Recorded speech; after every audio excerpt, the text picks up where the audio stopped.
Viva podcast za višjo kakovost življenja.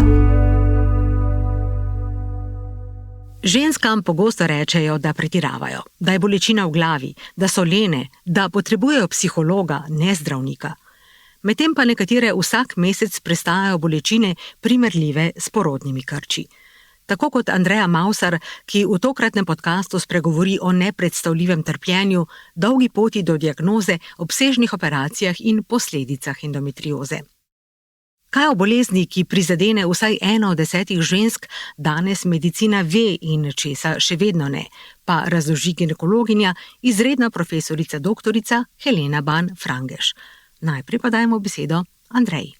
Jaz sem imela že od nekdaj zelo boleče menstruacije, te bolečine pa so bile z leti samo čedalje hujše.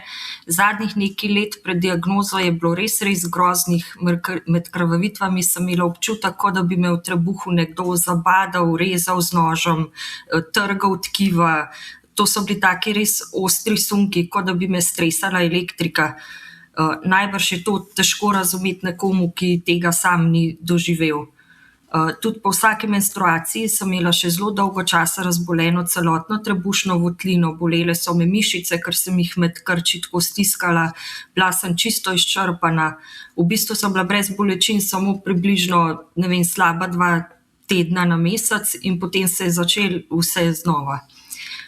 Običajni dan moj med menstruacijo je bil videti tako, da skoraj celo noč najprej nisem spala, ko mi je zvonila budilka, pa sem se najprej zjokala, ker sem vedela, da zdaj bom morala pa res vstati.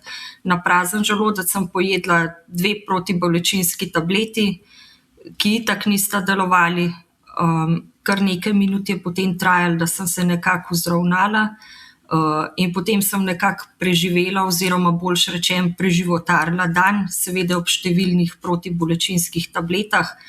Sprašvala sem sama sebe, kako to, da sem jaz tako šibka, da lahko druge punce vsak mesec držijo take bolečine, jaz pa ne. Sem imela pa srečo, ker so me že od začetka vsi domači in vsa celotna okolica me je res razumela, nikoli niso dvomili o tem, da me res boli, vedno so mi želeli pomagati in mi olajšati bolečine in to čisto vsi partner, družina, prijatelji, sodelavci, tako da sem jim res hvaležna za to. Vse to mi je dajalo moč, da se nisem sesula, ko je bilo najtežje. Edino slabo izkušnjo, ki se jo spomnim, sem imela pa v srednji šoli, ko sem seveda vsak mesec med menstruacijo prinesla opravičilo za telovadbo, ker telovaditi pa takrat res nisem mogla in mi je učiteljica nekajkrat navrgla, češ, pa saj imajo vse punce menstruacijo, pa telovadijo, ti se mi pa nekaj izmišljuješ tukaj. Endometrioza pomeni, da se sluznica, ki je normalno prisotna znotraj maternice v maternični votlini, začne razraščati izven maternične votline, ponavadi po mali medenici, po sosednjih organih, potem, ko mi rečemo peritonejta, po trebušnica, skratka po površini notranjih organov in pa najpogosteje v samem jajčniku tvori tako imenovane čokoladne ciste. Zdaj, kadar so te ciste v jajčnikih prisotne in tudi, če se naredijo taki večji, mi rečemo vozli, nodusi te endometrioze, ki jih tvori ta sluznica, ob vsaki menstruaciji tudi oni sami vase v notranjost nekako malo zakrvavijo, in to so potem res hude bolečine, Zdaj, simptomatika, kakšne težave ženska ima, je predvsem odvisno, kje se to razraste. Kadar je v jajčnikih, so te hude bolečine zaradi samega pritiska, lahko so v steni črevesa, kjer je lahko moteno ali pa vsaj boleče odvajanje blata, lahko stisnejo sečevode, pa imamo potem težavo, ker urin ne more dobro odtekati in lahko ogrozi ledvico. Tako da težave so zelo različne. Ta bolečina, ki jo je imela, na to bi bilo potrebno pri pacientki reagirati. In zdaj prva stvar, če pride pacientka k nam, ki reče, da ima bolečo menstruacijo, gremo iskati, ali so to kakšni organski razlogi, ker obstajajo boleče menstruacije tudi brez neke bolezenske podlage, ne. Tako da, in kadar iščemo organske razloge, je seveda endometrioza ena prvih, na katero sploh pomislimo, ne. Tako da tukaj je najbolj pomembno, da pacientka to opiše, ne, da razloži. Potem je pa sam pregled, včasih že tukaj, kaj vidimo, in pa ultrazvok. Ultrazvok je, brez njega smo ginekologi slepi, ker kakšnih 15 let nazaj, ne samo mi, tudi na svetu niso uspeli ultrazvočno tako dobro postavljati diagnostike, kot jo znamo danes. Tako da včasih se malo sprašujemo, a je te endometrioze zdaj res toliko več ali jo mi samo toliko pogosteje odkrijemo. Menstruacije sem jaz v hudih bolečinah preživljala do 26. leta, potem pa me je nekega dne začel tako boleti v trebuhu, da so me iz službe odpeljali na urgenco, ker sem komaj sploh še stala na nogah, pa to v bistvu sploh ni bilo med menstruacijo, ampak mislim, da nekje na sredini ciklusa. Zdravniki so me seveda takoj zelo resno, zadržali so me v bolnici na ginekološkem oddelku in naredili cel kup preiskav. Pri kolonoskopiji so prišli samo do prvega zavoja v črevesju, potem pa zaradi pritiska od zunaj ni šlo naprej. Naredili so mi tudi ultrazvok, s katerim so rekli, da si ne morejo kaj dosti pomagati, ker si niso mogli točno prikazati nobenega organa, ker je bilo vse videti, kot da je v moji trebušni votlini neka velika sprijeta kepa. Rezultati preiskave krvi so pokazali res zelo visoke ravni vnetnega parametra, tako da potem so šli postavljati diagnoze. Najprej so sumili hepatitis, ker sem imela baje tako čudno sfrknjena jetra. Če se prav spomnim, so nekaj omenjali tudi genitalno tuberkulozo. Po nekaj dneh intenzivnih preiskav pa so rekli, da imam raka na rodilih oziroma napredovali tumor levega ovarja, no, tako je pisalo na izvidih. Podpisati sem mogla privolitev za odstranitev rodil, ker če bi bilo tisto, kar so videli na ultrazvoku, res rak, ne bi bilo sploh druge možnosti. Operacijo sem imela že takoj naslednji dan, ko sem se zbudila, pa sem doživela pravi šok. Zdravnik mi je prišel povedati, da ima dobro in slabo novico, in sicer da je dobra ta, da nimam raka, slaba je pa ta, da imam endometriozo, ki sicer ni rak, ampak se pa obnaša zelo podobno. Takrat sem bila res toliko vesela, da mi je bilo čisto vseeno, kaj je, samo da nimam raka. Nisem pa seveda vedela, kaj vse še sledi in kako zahtevno bo vse zdravljenje. Čutila pa sem ogromno olajšanje, ker so moje bolečine dobile ime. Spoznala sem pa tudi, da nisem šibka. V bistvu je po besedah zdravnikov je bil moj prag bolečine neverjetno visok, saj zato sem tudi toliko časa čakala, preden sem sploh prišla na urgenco, ne. Enkrat mi je celo zdravnik rekel, če se zavedam, da sem v bistvu s porodnimi krči hodila v šolo in službo in to vsak mesec. Je res večinoma navedeno, da traja diagnoza tudi do 9 let, ampak jaz mislim, da je sedaj tudi že po svetu in tudi pri nas bistveno boljše, ne. Zdaj, težava pri endometriozi je, da nimamo nekega preprostega testa, da bi recimo vzeli kri ali pa nek laboratorijski marker in rekli, aha, to je to, ne. Tako da je najpomembneje to, kar sem že rekla, da razloži gospa težave in da potem pregledamo, in tukaj je slikovna diagnostika, se pravi prva stvar je ultrazvok, ne. Jaz bi si upala trditi, da v Sloveniji je ta čas bistveno krajši.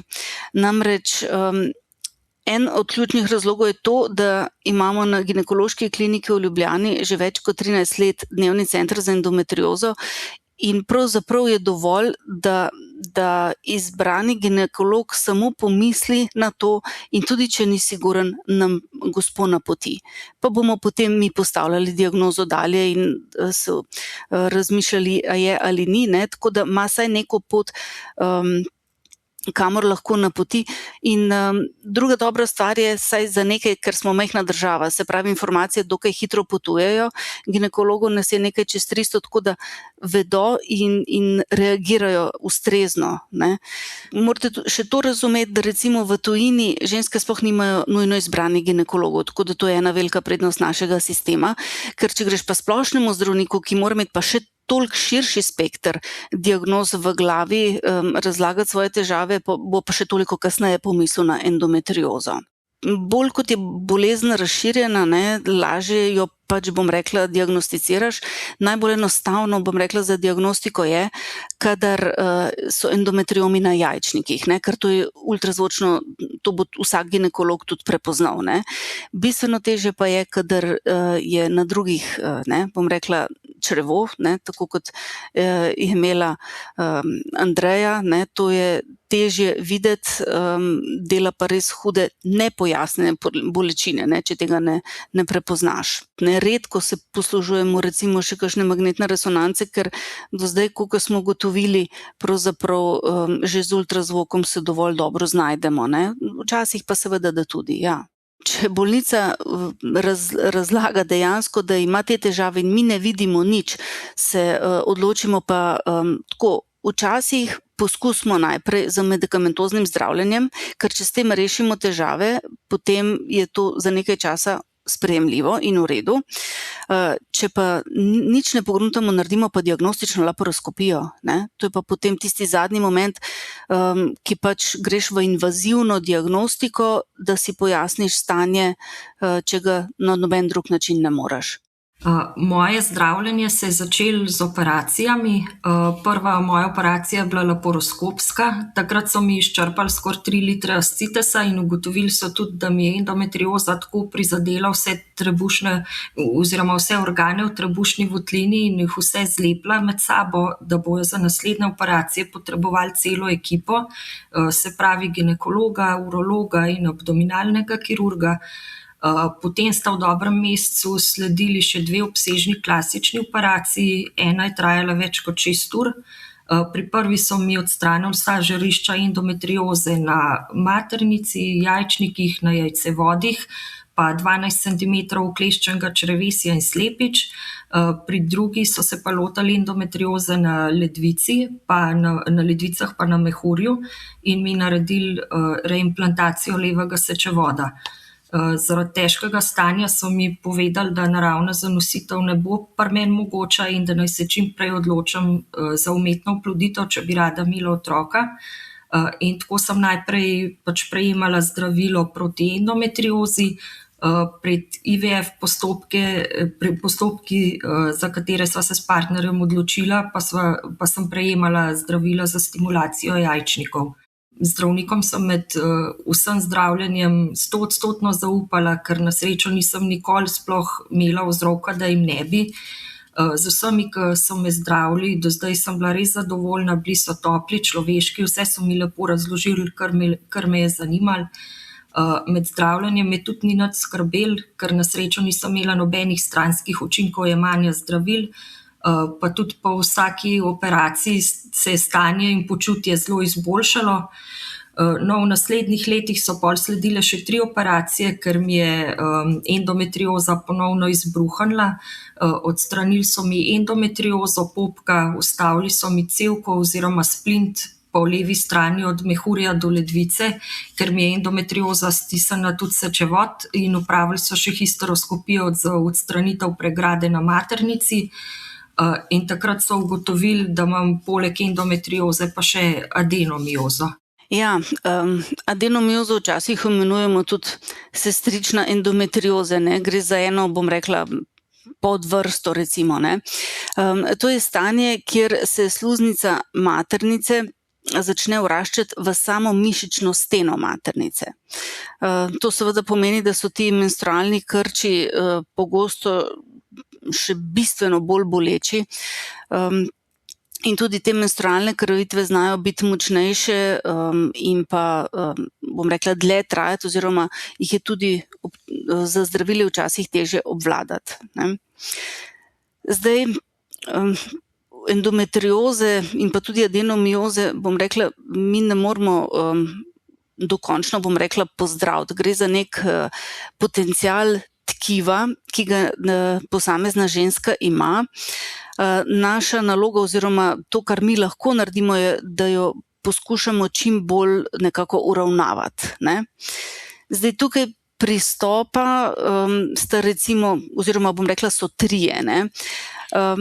Osnova na nek način je praviloma medikamentozno zdravljenje, ne. Zdaj seveda, če dobiš pacientko v taki fazi, kot je bila Andreja, ne moreš s tem začeti, ne. Se pravi, kirurški moment tukaj nastopi takrat, kadar imamo tako situacijo, da je treba res neke hude akutne težave reševati, ko rešujemo funkcijo organov, ne. Pri njej prebavila in tudi, kot je povedala, sečila niso več mogla normalno delovati, tukaj zdravili pač ne moreš začeti, ne.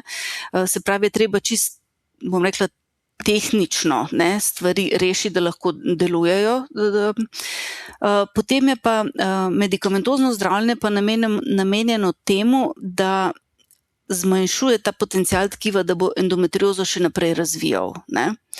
Se pravi, endometrioza je tako kot sluznica znotraj maternice, je odvisna od hormonov, se odziva na njih in to je nekako naše prijemališče, ki je zaenkrat edino, ki ga imamo, ne, poleg seveda protibolečinskih zdravil, ampak to ni vzročno, ne, to nam ublaži bolečino, ne zmanjšuje pa razraščanja endometrioze.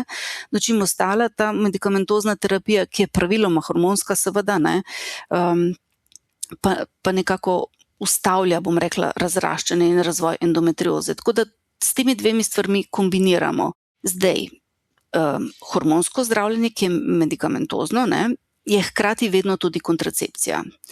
Tako da, ko je čas oziroma če ženska načrtuje zanositev, je s tem treba prekiniti. Potem pa je, bom rekla, če je sploh možnost naravne zanositve, v redu, imamo nekako bitko s časom, ali bo ženska prej zanosila, ali bo mogoče spet kaj nove endometrioze zraslo. Če zanosi, potem so itak težave rešene, sama nosečnost je tudi hormonsko taka, da endometriozi ne paše. Takrat se v bistvu nekako malo umiri, ne. Če pa vidimo, da do te nosečnosti nekaj hitro ni prišlo, oziroma da tako kot pri Andreji že vemo, da naravno so izjemno majhne možnosti, potem pa pač si tukaj vmes vključujemo še postopke zunajtelesne oploditve.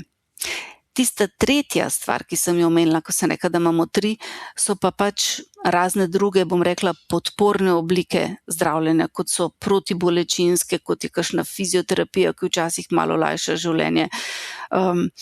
Mislim, da bi izjemno nujno rabili tukaj tudi psihologa, ker to so ene velike stiske in v tem obdobju je fino, če te nekdo posluša, pa ti nekako malo pomaga, ker so te stiske povezane tudi potem z načrtovanjem zanositve dostikrat, ne, in tako naprej. Tako da tukaj se zdaj trudimo še malo, ker to vse vpliva na kvaliteto življenja. To je naš cilj, da nekako lajšamo življenje vsem tem ženskam. Vse, kar nam ohranja sluznico tanko in nam na nek način preprečuje krvavitve, je dobrodošlo, doseže ta cilj, ne.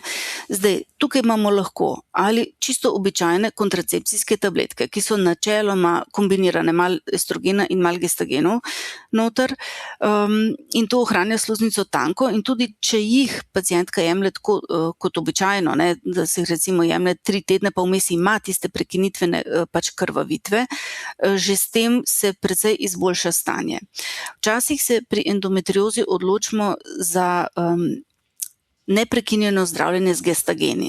Nosečnost je stanje hormonsko, kjer je veliko teh gestagenov in da to nekako malo umiri endometriozo, tako tudi mi damo gestagene, ki jih potem jemljajo neprestano, brez pavze in pravzaprav velika večina, čez 70%, jih ob tem sploh nima menstruacij. S tem si lahko mislite, da je bistveno olajšanje, ne, teh težav. Potem imamo pa zdaj še eno novo zdravilo, ki ima pa 3 hormone noter. In sicer enega, da ustavi stimulacijo jajčnikov nasploh, čisto iz hipofize, centralno. In na ta način, če bi dali samo ta hormon, potem bi bila ženska nekako že postavljena v isto stanje, kot je menopauza. Ne? To je sicer dolgoročno ne bi bilo v redu, ampak zato so ravno tem tabletkam dodani še malo estrogena in pa gestagenov že spet, toliko, da ji pokrijemo ta, bom rekla, del, ki ga ona potrebuje za normalno funkcijo, za ostala tkiva, za kostnino in tako naprej, in hkrati je pa to uravnavano z gestageni, da se ne razrašča endometrioza. Tako da to je zdaj novo zdravilo in smo kar veseli, da smo ga dobili, rešujemo kar nekaj osebnih zgodb tudi na tak način, ne, da recimo ni operacija vse, kar lahko ponudimo. No. Ja, vmes sva midva s partnerjem potem hodila na postopke umetne oploditve. Od prvih 4 postopkov je bil uspešen samo drugi, ampak sem nažalost v 21. tednu splavila. V ostalih 3 poskusih pa nismo pridobili sploh nobene celice. Poznaj so še ugotovili, da imam popolno odpoved jajčnikov in da sem celo v menopauzi. Tako da so mi povedali, če si želiva otroka, da je edina možnost oploditev žensko darovano celico. In zato sva se tudi odločila in tako sva po približno 2 letih čakanja na pravo darovalko sva dobila 2 zarodka. Enega so mi vstavili in tokrat je uspel. V 30. tednu, se pravi 10 tednov prezgodaj, sem s carskim rezom rodila punčko. Nosečnost pa seveda ni minila brez zapletov. Bila je zelo rizična, zaradi vseh operacij se mi je med drugim mehur prerasel na maternico, zato sem bila 4 mesece v bolnici. To je bilo, se spomnim, ravno na začetku korone. Ustavili so mi tudi nefrostome iz obeh ledvic, ker sem imela popolno zaporo urina. Bilo je res težko, povrh vsega, še takrat 4 mesece nisem videla nikogar od domačih, ker so bili obiski zaradi korone prepovedani, ampak na koncu je bilo res vse poplačano in dobila sem največjo nagrado, ki si jo lahko sploh sem želela, hčerko. Drugače pa sem bila v vseh teh letih, preden sem dobila diagnozo endometrioze, sem bila prepričana, da je tako močna bolečina ob menstruaciji pač nekaj normalnega, oziroma da nekatere ženske boli bolj, druge manj in da se ne da nič narediti s tem v zvezi. Nikoli tudi nisem ginekologinji točno povedala, kako močno me boli, in to je bila moja največja napaka, zdaj tega ne bi več ponovila. V moji mladosti se pač o endometriozi sploh ni nič govoril, kot da ne bi obstajala, in tako sem bila prepričana, da se bom morala na bolečino navaditi in da bo ostala del mene, dokler ne bom v menopauzi. Mi je bila pa v tem obdobju res najpomembnejša podpora okolice, ker v vseh teh letih sem spoznala kar nekaj žensk z enako ali pa podobno diagnozo, kot jo imam sama, in v večini so doživljale ravno obratno. Govorili so jim, da so lene, da pretiravajo, da je vse samo v njihovih glavah. 2 od teh vem, da so celo napotili k psihologu, češ da je njuna bolečina psihičnega izvora. Sama tega nisem nikoli doživljala. Ravno podpora bližnjih mi je dajala moč, da sem se lahko spopadala z bolečino. Je pa tudi res, da sem se z vsemi o svoji bolezni vedno odkrito pogovarjala, nisem nikoli ničesar skrivala. V bistvu sem bila še prav vesela, če me je kdo kaj vprašal o tem. To je bila zame nekakšna terapija, da smo skupaj lahko predebatirali vse stvari, in mogoče se komu to čudno sliši, ampak po teh pogovorih sem se počutila veliko boljše in olajšano, ne pa izčrpano. Pa dajal mi je vse skupaj še dodatno energijo in motivacijo, ker sem vedela, koliko ljudi misli name in koliko ljudi zame stiska pesti. Ja, to so, mislim, stvari, ki jih je včasih na prvo žogo težko sprejeti. Ne? Tudi to, če bi recimo nekdo, Andrej, takoj rekel, Leja, ne boš mogla imeti recimo svojega biološkega otroka, zdarovano celico, to je nekaj, kar ti moraš malo predihati, dojeti. Skratka, v tem smislu se meni zdi, da je tukaj en psiholog, ki ti mal pomaga in mal, da si vzameš mal časa, da to, bom rekla, sprejmeš. Ne? Zdaj, kar se same neplodnosti tiče, pri ženskah z endometriozo je zagotovo pogostejša. Ne? To sicer ne pomeni, da je vsaka ženska z endometriozo neplodna, ampak statistično je pa bolj verjetno, da bo imela težave kot recimo tiste brez endometrioze. Zdaj, že sama endometrioza zmanjšuje, bom rekla, ovarijsko rezervo, se pravi delovanje jajčnikov, in zaradi tega seveda te ženske lahko prej pridejo v menopavzo, ne. Predvsem takrat seveda, kadar je endometrioza na samih jajčnikih. Lahko si predstavljate, da endometriom na jajčniku pomeni, da se naredi ena taka cista, ki v notranjost ob menstruaciji zakrvavi, in ker v notranjost zakrvavi, ne more to nikamor odteči, se pravi, ona ob vsaki menstruaciji malo zraste. In zdravo tkivo jajčnika je v bistvu samo še okrog te ciste. Večja kot je cista, bolj jo od znotraj stiska tudi žilje v jajčniku, ki prehranjuje zdravo tkivo. Se pravi, mi tukaj neko škodo že z samim obstojem endometrioma notri v jajčniku se že s tem to naredi, ne. Samo kirurško zdravljenje pa tako, mi sicer to sčistimo, trudimo se, da dejansko samo ovojnico te ciste in nič zdravega tkiva ne poškodujemo ob operaciji sami, ampak seveda to je tudi nemogoče preveriti, ne, recimo, koliko je. Zato tle se mi zdi izjemno pomembno, da to dela nek kirurg, ki je tukaj, bom rekla, domač, ki mu je to rutina, ki to naredi velikokrat, ne, se pravi, da je dobro izvežban in potem tudi ve, kaj mora, bom rekla, paziti, ne, da je čim manj elektrokoagulacije pri sami operaciji, zato da je ta škoda na jajčniku čim manjša, ne, ker jajčnik je tisti, njegova zaloga je tista, ki nam pove, kdaj bo šla ženska v menopavzo. Zdaj, kaj narediti, ne, če imamo recimo žensko z endometriozo, ki mora biti tisti trenutek še ne načrtuje zanositve ali pa mogoče nima partnerja, ne, pa mi vidimo, da bo njena rezerva prej pošla kot recimo od kakšne druge, imamo možnost ponuditi ali če ima partnerja, pa bi še rada malo odložila zanositev, da gremo v umetno oploditev in pa pridobimo zarodke, ki jih potem zamrznemo. To je ena možnost. Če partnerja nima, ji lahko ponudimo samo zamrzovanje jajčnih celic, kar se sicer teoretično sliši super, ne, ampak v praksi je pa to tako, da dobimo relativno malo jajčnih celic in je verjetnost, da bo na koncu iz te jajčne celice se zares rodil otrok, je zelo majhna.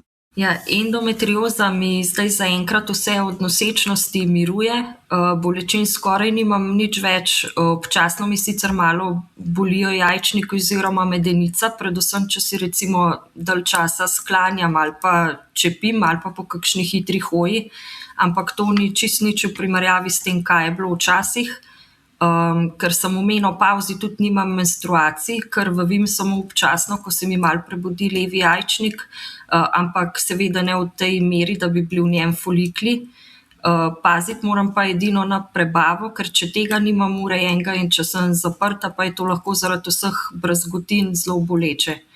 Vsako leto imam tudi veliko kontrolnih pregledov in sicer pri svoji ginekologinji na dnevnem centru za endometriozo, pa ultrazvok, zaradi menopavze imam tudi meritve kostne gostote in mamografijo. Redno enkrat na leto mi tudi na urologiji menjajo splint. Zaradi prezgodnje menopavze pa jemljem tudi nadomestno hormonsko terapijo, ki mi na srečo ne povzroča nobenih težav, nimam nobenih stranskih učinkov. Na vse te preglede, ki sem jih omenila, redno hodam, ker vem, da ne smem še enkrat ponoviti napake, ki sem jo naredila na začetku, ker vem, da če bi šla k zdravniku že veliko prej, mi endometrioza v telesu ne bi naredila toliko škode, ki mi jo je. Sem pa zdaj na koncu pomerjena, ker v vseh teh pregledih, ki mi jih naredijo, vem, da se bo vsaka sprememba res hitro opazila in da če bo treba, da bojo zdravniki tudi takoj ukrepali. Zdaj, to, kar je rekla glede nosečnosti, je kar dosti običajno, no? Da saj tiste ta hude bolečine nekako popustijo. zaradi tega, ker tega ciklusa ni, tako da je nekako malo lažje. Ne? In to dostikrat, bom rekla, tako stanje nekega izboljšanja se čuti do konca dojenja, potem pa, oziroma vsaj dokler se ne pojavi ciklus. Ne? Potem, ko se pa spet pojavi ciklus, potem smo pa spet v tistem začaranem krogu, ne? Ki je vsak mesec isto, ne? Se začnejo počasi nazaj pojavljati tudi vse te težave. Ne? In to je v bistvu tudi, bom rekla, razlaga, to pojasni, zakaj to hormonsko zdravljenje deluje. Ne? Hormonsko zdravljenje, mi pravzaprav želimo eno tako stanje hormonsko vzpostaviti, da bo tega nihanja čim manj in da nadzorujemo ta menstrualni ciklus. Ne? Ker pač vzročnega, bom rekla, zdravljenja nimamo, ne, drugega, ki bi to zares v kali zatrl, recimo razvoj endometrioze. Ne. Je to še najboljše, kaj imamo. In seveda, ja, naša želja je, da vsem tem bolnicam dolgoročno, to je bil namen dnevnega centra za endometriozo, da jih spremljamo in stojimo ob strani. In tako kot je ona rekla, ne, tudi zdaj, ko je že v menopavzi, je treba, bom rekla, čuvati njene druge organske sisteme. Ne. Zato ima merjenja kostne gostote, zato ima vse te ultrazvoke, še vedno paziti, ne, da ledvice imajo možnost odtekanja urina in vse te njene težave, ki jih je imela nekako dolgoročno nadzorovati. Pri drugih, recimo ženskah, ki pa prej, ki še niso v menopavzi, je pa enaka, bom rekla, ta pot še naprej. Tako da to je nekako naš namen tega centra, ne, da jim različno, vsaka ima različne težave, priskoči še eni tukaj, eni tam, ne, tako da nekako dvignemo to kvaliteto življenja in da jim, kolikor se le da, zmanjšamo težave in zaplete. Imamo tudi pacientke, ki jih damo recimo na medikamentozno terapijo in recimo so potem popolnoma brez težav. Je fino, da recimo vsake toliko, čeprav nimamo, bom rekla, nekega drugega, ampak da mi dobimo povratne informacije, ne? Ker ne vem zakaj, to je res ena izjemno skrivnostna bolezen, še zmeraj jo, bom rekla, spoznavamo, še zmeraj nas pa tja preseneti, nimamo ciljnega zdravila, nimamo, bom rekla, takega enostavnega diagnostičnega markerja, tako da za nas vsaka taka zgodba in povratna informacija in dolgoročno sledenje izjemnega pomena, da bomo pač v bodoče lahko še toliko bolj lahko drugim ženskam pomagali. Viva podcast. Zgodbo Andreje Mauser s strokovnimi komentarji ginekologinje, izredne profesorice doktorice Helene Bam-Frangež sem oblikovala Mateja Jordan, tehnično pa jo je obdelal Maj Štravs. Epizodo je podprlo podjetje Gedeon Richter.